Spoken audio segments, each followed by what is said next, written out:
Alright guys, it's Fancy Pollock here again, doing the other hub on the truck here. Once I finish the hub and get stuff over, I gotta get this rotor turned as well, if it can be turned. If not, I'll just have to get a new rotor. But I'll also be scraping off some rust, cleaning off some of that salt and rust reforming, and then put some undercoating on there as well. So yeah, what I really wanted to talk about was how sometimes the nuts on the other end of the hubs, on the other end of the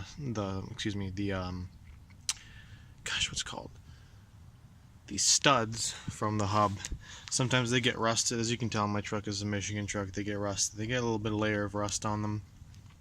So what I do actually is obviously spray a bunch of PB Blaster if we're going to work on stuff. But what I do is I don't know what size these are, but 13/16 is what I've been using, and they've been working fine. So I use 13/16, but the first thing I do is I hammer on this 12-point socket. So what that does, for me at least, it breaks up a bunch of the rust, and I pull it off, and a bunch of rust comes out of it, and then the standard 6-point socket fits really nice on it. I don't know, that's just worked for me so far, and it may not be 13/16, but whatever size it is, that's worked for me a couple of times at this point. So yeah, let's see if the impact will get this one out. Probably not, but obviously always make sure you guys get a swivel socket if you're going to do anything serious, just because right here it makes it super nice to get in there. I'll probably get the big bar and leverage it out and stuff. But yeah, I'll be back in a minute. So I got the stud out with the nut. As you can tell, it's focusing on that.